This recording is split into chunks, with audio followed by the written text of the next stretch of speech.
नमस्कार भाइयों, कैसे हैं आप लोग।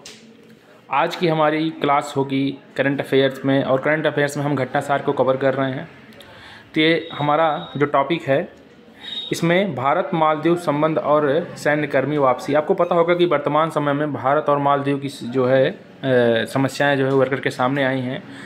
और मालदीव जो है, इस समय मालदीव में प्रो चाइनीज मोहम्मद मुइज़ जो है राष्ट्रपति बन गए हैं, और वो जो है भारतीय लोगों को पसंद नहीं करते हैं। तो इस पर थोड़ा हम ब्रीफ लेकर के चलेंगे, बहुत ज़्यादा, चूँकि आपको सब बारे में जानकारी है ही है। तो आप थोड़ा देख लीजिए। मालदीव ये हिंद महासागर में देश है इसका, ठीक है। और राष्ट्रपति इसके वर्तमान में मोहम्मद मुइज़ हैं, प्रो चाइनीज हैं। और मानवीय कार्यों के लिए 75 सैनिक भारत ने जो है भेजा हुआ था, या आप वहाँ पर मतलब मदद करेंगे, जो कि वहाँ पर आप पता होगा द्वीपीय देश है, तो समस्याएं जल बाढ़ और समस्याएं चक्रवाती तूफानों के कारण आती थी। तो मानवीय समस्याओं के लिए 75 सैनिक भेजे थे, और मतलब वहाँ के राष्ट्रपति के अनुरोध पर, ठीक है। और यहाँ पर जो है वहाँ के एक लाय द्वीप है, वहाँ पर जो है लाय द्वीप पर वो जो है रह रहे थे। तो भारत ने इसके पहले उनको डोर्नियर 228 समुद्री गश्ती विमान भी दिया था, और 2 हेलीकॉप्टर मानवीय सहायता के लिए दिया था, और इसको ड्राइव या चलाने के लिए जो है 75 सैनिक भी वहाँ पर भेजे हुए थे। तो ये है मालदीव की सारी स्थिति, आपको जानकारी हो गई होगी। आगे बढ़ते हैं। दूसरा क्वेश्चन है, भूटान नरेश भारत की यात्रा। आपको पता होगा कि भूटान के नरेश जो है, भूटान हमारा जो है पड़ोसी देश है, और अमेरिका और चाइना के बीच में बफर स्टेट भी, इसको बफर जो है देश भी कहते हैं, ठीक है। तो जिग्मे खेसर नाम ग्याल वांगचुक यहाँ के जो है वर्तमान में नरेश हैं, भारत की यात्रा पर आए थे। आपको पता होगा कि भूटान जो है दक्षिण एशिया में सबसे जीरो कार्बन वाला सबसे प्रभावशाली देश है। भूटान की पंचवर्षीय योजना में 12वीं पंचवर्षीय योजना में भारत ने जो सहायता किया था, उसके लिए उन्होंने धन्यवाद किया था। तो ये हमारा भारत देश है, और यहाँ पर भूटान है, सिक्किम के बगल में, इस तरफ नेपाल है, इस तरफ भूटान है, ठीक है। ये नॉर्थ ईस्ट के जो है नॉर्थ ईस्ट के स्टेट हैं, वहाँ पर दिखाया गया है। उसके बाद यहाँ पर देखिए, भूटान के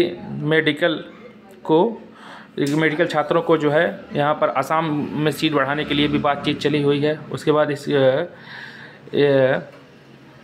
और इमिग्रेशन चेक पॉइंट भी असम में बनाया जाएगा, जिससे कि मतलब बाहरी लोग जो है यहाँ से वहाँ तक ना जा सकें। और भूटान के जो है इंटरनेशनल बिग कैट अलायंस को में भारत शामिल होने के लिए भारत ने स्वागत किया हुआ है। चूँकि आपको पता होगा कि भारत की जो बड़ी पहले हैं, चाहे ग्लोबल बायोफ्यूल अलायंस हो, या इंटरनेशनल बिग कैट अलायंस हो, या आपको जो पता होगा कि इंडिया और मिडिल ईस्ट और एशिया का एक जो है कॉरिडोर बन रहा है, तो वहाँ पर जो है निवेश करने की बात भी चल रही है, ठीक है। आगे बढ़ते हैं। ये थोड़ा देख लेते हैं हम यहाँ पे। ये हमारा भारत देश है, और यहाँ पर ये नॉर्थ ईस्ट के जो स्टेट हैं वहाँ पर दिखाया गया है। तो सबसे पहले देखिए, यहाँ ऊपर वाला अरुणाचल प्रदेश है, ये असम वाला रीजन है। असम नीचे मेघालय है यहाँ पर, और उसके बाद बांग्लादेश है, बांग्लादेश यहाँ पर भी है, बांग्लादेश यहाँ पर, बांग्लादेश यहाँ पर भी है। त्रिपुरा 3 तरफ से बांग्लादेश से घिरा है। इधर मिजोरम है, मणिपुर है, नागालैंड है, ठीक है। तो ये चीज़ें हैं आपको। फिर उसके बाद देखिए, असम से कौन कौन सी सीमा साझा करते हैं, तो अरुणाचल प्रदेश करता है, नागालैंड, मणिपुर करता है, मिजोरम करता है, त्रिपुरा करता है, बांग्लादेश, मेघालय और भूटान, ठीक है। तीसरा क्वेश्चन है, केंद्रीय विश्वविद्यालय संशोधन विधेयक 2023 आया है। ये राज्यसभा और लोकसभा से पारित हो गया है, और विश्वविद्यालय एक्ट 2009 को संशोधित किया गया। इसमें सांस्कृतिक शिक्षा के और रीति रिवाज के साथ तकनीकी अनुसंधान को बढ़ावा देगा, ठीक है। तेलंगाना में केंद्रीय जनजाति विश्वविद्यालय की स्थापना की गई है। समक्का सरक्का सेंट्रल ट्राइबल यूनिवर्सिटी के नाम से जाना जाता है, और शिक्षा मंत्री इस समय धर्मेंद्र प्रधान है, ठीक है।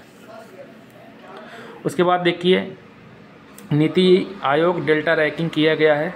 देश में 500 आकांक्षी ब्लॉकों के बारे में जो है बातचीत किया गया है। इसमें फैक्ट यह है कि इस समय नीति आयोग के अध्यक्ष सुमन बेरी हैं, और उपाध्यक्ष सुमन बेरी हैं, और पहले उपाध्यक्ष थे जो है अरविंद पकड़िया, अध्यक्ष इसके प्रधानमंत्री जी होते हैं, और CEO जो हैं ये BVR सुब्रमण्यम है। आकांक्षी ब्लॉक में पहला है तिरयानी, डेल्टा रैंकिंग में फर्स्ट नंबर पर आया है, और इसके बाद सेकंड पर जो है हमारा कौशाम्बी ब्लॉक है उत्तर प्रदेश का, ठीक है।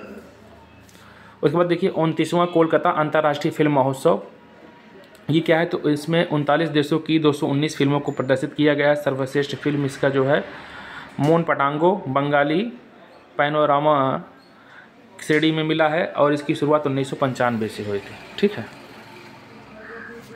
उसके बाद देखिए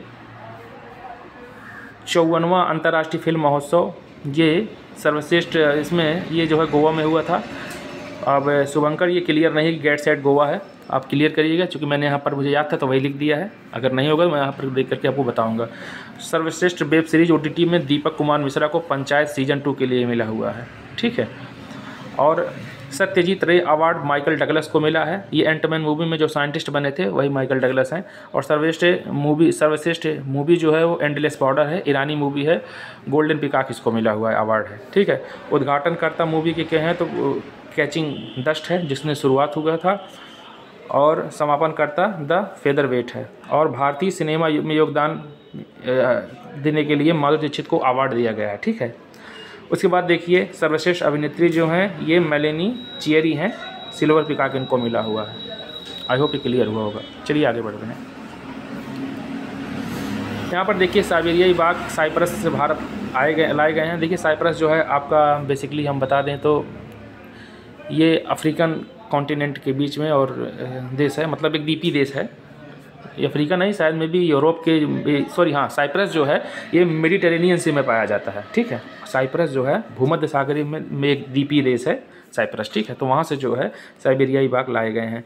और सबसे ऊंचाई पर स्थित park Padmaja Naidu zoological park है।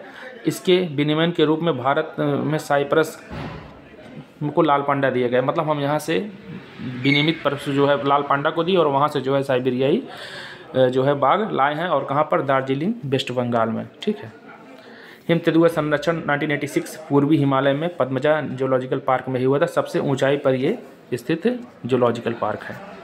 गरमा नृत्य को यूनेस्को द्वारा जो है अमूर्त धरोहर सूची में शामिल किया गया है। ठीक है, यहाँ पर देखिए सर्कुलर रेलवे प्रोजेक्ट क्या है, तो ये सबसे बड़ा सर्कुलर रेलवे प्रोजेक्ट है, बेंगलुरु में स्टार्ट हुआ, 287 किलोमीटर का है। 7 रेलवे ट्रैक कनेक्टिविटी को जोड़ेगा। उसके बाद करंट में भारत का सबसे बड़ा सर्कुलर रेलवे चेन्नई में है। ठीक है, उसके बाद यहाँ पर देखिए डोंगेफू स्मार्ट सिटी परियोजना, ये क्या है, डोंगेफू स्मार्ट सिटी परियोजना है कि भारत और भूटान की संयुक्त परियोजना है। और इसमें कहा गया है कि भारत भूटान की सीमा पर 1000 किलोमीटर स्क्वायर के में जो है सिटी का निर्माण करेगा, जिससे कि वहाँ की जो है कनेक्टिविटी को बढ़ावा दिया जा सके। ठीक है, अब थोड़ा हम यूनेस्को के बारे में देख लेते हैं। देखिए यूनेस्को जो है यहाँ पर यूनाइटेड नेशन एजुकेशनल साइंटिफिक और कल्चरल ऑर्गेनाइजेशंस को यूनेस्को कहते हैं। 1945 में इसकी स्थापना हुई थी और इस समय आंद्रे अजोले जो हैं इसके महानिदेशक हैं। हेडक्वार्टर इसका पेरिस में है। ठीक है, और 1945 में इसकी स्थापना हुई थी। मूर्त, ये 3 प्रकार की सूचियाँ जो जारी करता है, एक मूर्त करता है, एक अमूर्त करता है और एक क्रिएटिव सिटी करता तो और है, लेकिन मुख्यतः ये 3 ही हम इसको बता रहे हैं। ठीक है, तो मूर्त धरोहर सूची में जो है इस समय 42 जो है मूर्त धरोहर सूची दिया गया है भारत में, जिसमें 39वां रमप्पा मंदिर तेलंगाना में है, 40वां धौलावीरा गुजरात में है और 41वां शांति निकेतन वेस्ट बंगाल में है और 42वां हलेश्वर मंदिर कर्नाटक में है। उसके बाद देखिए यहाँ पर 2016 में योग और नवरोज 2 प्रकार के जो है मूर्त धरोहर सूची को शामिल किया गया था, योग और नवरोज को। ठीक है, योग और नवरोज बेसिकली ये दोनों तो अमूर्त होने चाहिए। चूँकि यहाँ पर देखिए ये अमूर्त धरोहर सूची है, मूर्त में इस गलत लिख दिया गया है, ये अमूर्त धरोहर सूची है। योग और नवरोज चूँकि ये त्यौहार है। ठीक है, 2016 में इसको काउंट किया गया था।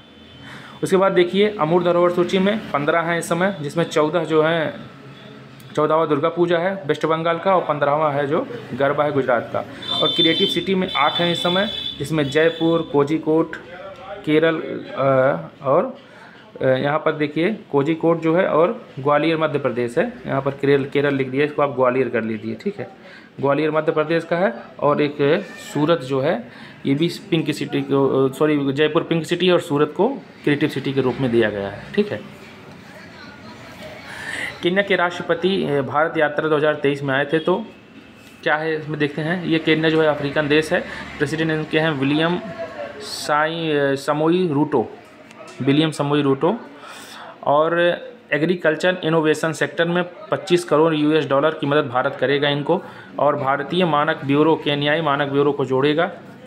केन्या मुक्त विश्वविद्यालय और भारत की इंदिरा गांधी मुक्त विश्वविद्यालय को आपस में जुड़ करके काम करेंगे। उसके बाद ये यहाँ पर ये है क्या खाते, यहाँ एक वोस्त्रो खाते खोले जाएंगे। वोस्त्रो खाते क्या है, तो भारतीय बैंक दूसरे बैंक में अपने करेंसी वाले बैंक ओपन करेगा, उसे हमको वोस्त्रो खाते से। सपोज दैट भारत यहाँ से गया और उसके बाद वो वहाँ की करेंसी में न प्रयोग करके अपनी करेंसी को यहाँ पर लेन देन किया, तो उसको हम वोस्त्रो खाते कहते हैं। ठीक है, यहाँ पर देखिए एक सेकेंड। गुजरात की घोल मछली को GI टैग दिया गया 2023 में। बाराकूड़ा सौर इलेक्ट्रिक नाव क्या है, तो सौर इलेक्ट्रिक नाव है ये, केरल में लॉन्च हुआ है। 12 यात्रियों प्लस कार्गो को ले जाएगा ये और 23 किलोमीटर प्रति घंटे की रफ्तार से चलेगा। तो बाराकूड़ा सौर इलेक्ट्रिक नाव है। अब यहाँ पर देखिए, उत्तराखंड देश का ऐसा राज्य जिसमें एक दिन में 18 ज्योग्राफिकल इंडिकेशन स्टेटस दिया गया है, GI टैग इसको कहते हैं। ठीक है, थोड़ा हम GI टैग के बारे में देख लेते हैं। ये 1999 में इसका एक्ट आया था, 10 ईयर के लिए लागू होता है। 2000 में ये लागू हुआ था, वाणिज्य मंत्रालय के द्वारा किया जाता है। और फर्स्ट GI टैग दार्जिलिंग चाय को दिया गया था। ठीक है, लद्दाख 2023 में सी वॉकरथॉर्न GI टैग लेटेस्ट दिया गया है। ये UT है और 2 ज़िले हैं, लेह ज़िला और लद्दाख ज़िला। पश्मीना शाल यहाँ पर दिया जाता है। उसके बाद उत्तराखंड के जो GI टैग दिन में 18 दिए गए हैं, मुख्यतः वेरीनाग चाय है, बिछुआ बूटी है, लाल चावल है, चौलाई है। उसके बाद पहाड़ी दाल है, अरहर मतलब तूर कहते हैं उसको, अरहर को तूर कहा जाता है। नैनीताल मोमबत्ती है, आड़ू है, सेब की तरह होता है, और लीची है और लखोरी मिर्च है। ठीक है, तो ये सब चीज़ जो है यहाँ के GI टैग दिए गए हैं। आगे तो आई होप ये क्लास आपको पसंद आई होगी। मैंने जो है काफ़ी समराइज करके इसको देने का प्रयास किया है। ठीक है, जो भी कुछ समस्या होंगी आप बताइएगा फीडबैक में, जिससे हम सुधार कर सकें। जय हिंद, जय भारत, नमस्कार।